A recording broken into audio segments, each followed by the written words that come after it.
Hello, welcome. My name is Erica Arrington. Today I'll be presenting a journal article to you titled The Moral Case for Sign Language Education, and this is written by Hilary Bowman Smart, Christopher Jingel, Angela Morgan, and Julian Sabilescu. To provide a general overview of the article, the authors first discuss the many benefits of integrating sign language into the school curriculum, and that can be at the primary and or secondary levels. They focus on English-speaking countries such as Australia, in which they use Auslan Sign Language, and UK, in which they use the BSL or British Sign Language. And they do so because sign language education has been the forefront of public debate recently. Integrating sign language into school curriculum can just make sign language more accessible to both hearing and non-hearing or deaf students. It can provide many benefits just having and acquiring a second language, and that is one, increasing cognitive and social skills. It can foster analytical thinking skills. It can improve multitasking skills and also help aid in the protection against the cognitive decline and as it relates to growing older, aging. Um, Sign language can also provide many benefits to those who are disadvantaged, such as those within the deaf community. A widespread knowledge of sign language can just um, help to improve the overall quality of life for those within the deaf community. It also can sustain um, cognitive functioning as well as improve social interaction. And they go on further to discuss justices, injustices, and the cost of teaching sign language in schools. Uh, Education resources are limited, and so they talk about the allocation of resources and how they are distributed amongst various groups. And they make an argument that sign language education should be a priority when it comes to the allocation of these resources.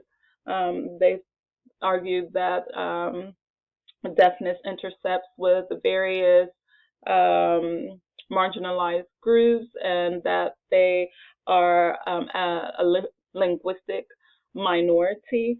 People within the deaf community face great risks, such as underemployment. They face social isolation, the loss of independence, and as well as poorer academic outcomes. Being able to communicate effectively is a major component of being able to participate fully within society. And so teaching children sign language can help them be able to communicate with those who are met with language barriers. Um, they state that 3 out of 5 children under the age of 12 who are deaf have unmet needs for formal communication assistance. And so introducing or integrating sign language into the curriculum can just help to rectify some of those injustices. They also talk about the weighing the cost of teaching sign language over other languages, and that considerations should be made, such as whether it's more important to teach one specific language over another such as within indigenous cultures where where they want to promote the survival of that particular culture, then yes, that language should be taught over or should be made priority over teaching sign language. They then go on to discuss the variables relating to one's sense of identity, acceptance of the deaf culture, and the capacity to learn sign language. Many people feel that deafness is something that should and can be fixed. And then they bring up the topic of cochlear implants, which is used often for children who are deaf or hard of hearing to allow them to be able to hear. There are many mixed reviews with those within the deaf community and outside of the deaf community in regards to the use of cochlear implants. The reality is they are not effective for everyone that uses them. And some believe, including practitioners, that the use of sign language can hinder or discourage the effective use of oral communication, which in turn can greatly affect a child's self-identity or sense of identity and acceptance of their deafness within the deaf culture. A lot of those within the deaf community feel as though sign language should be normalized, and that the emphasis on oral communication threatens that idea of normalization.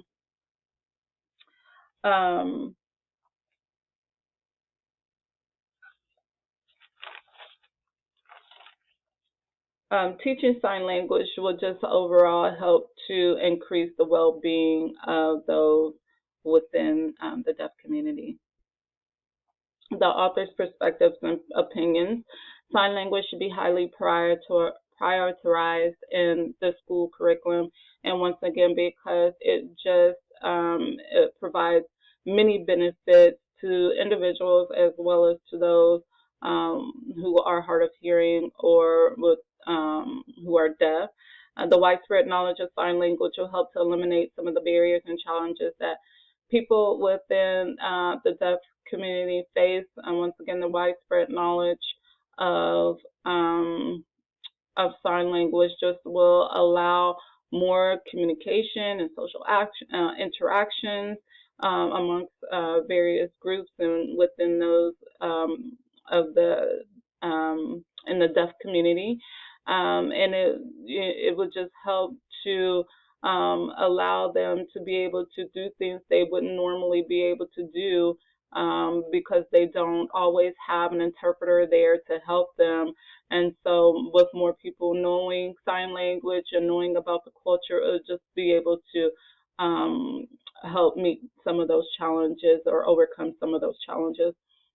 Those within the deaf community, educators and service providers should work together to develop a plan of action and propose policies to implement sign language learning into the curriculum. Once again, this article was providing a moral case for why sign language should be integrated into school curriculum. The authors go on to talk about how in order to actually put the plan into motion and to be able to implement it, that policy or people within the education system and those within the deaf community should be able to work together to put those policies into place. My personal reaction, I thought this article was very interesting. The integration of sign language into school curriculum will most definitely positively impact the learning and development of all students. Once again, just picking up a second language just increases a multitude of skills, and adding sign language into the curriculum will just provide greater benefits not only to the individual but to those within the deaf community as well. sign language learning can help negative attitudes and perceptions, providing a wider acceptance of deaf culture.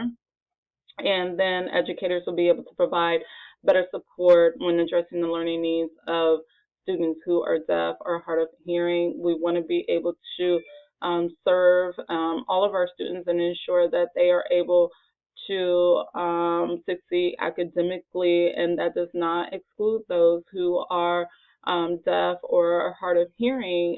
We should be able to make sure that their needs are being met, and sign language will definitely help to be able to do so. Implications.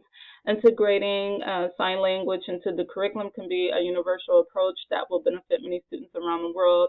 Although this particular article focused on countries such as Australia and the UK, this is definitely can be transferable into other countries as well as including within the United States. It's just very important for us to take that into consideration in order to help meet the needs of our students who are deaf or hard of hearing. Sign language education within schools can help to influence students' interest of becoming interpreters. There is a lack of interpreters around the world, and just as those who take up other foreign languages, Spanish, Italian, French, sign language can be an avenue for students to pursue later on in the future to help meet that need of having interpreters for those within the deaf community. And lastly, best practices, including approaches and strategies of teaching sign language and the curriculum, needs to be further investigated. Definitely research needs to be done in order to make sure that that the proper implementation of sign language courses are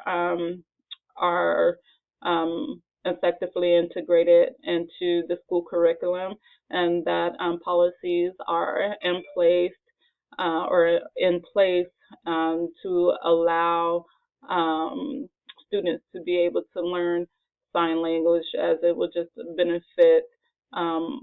It just will provide a big benefit to those within the deaf community and those who are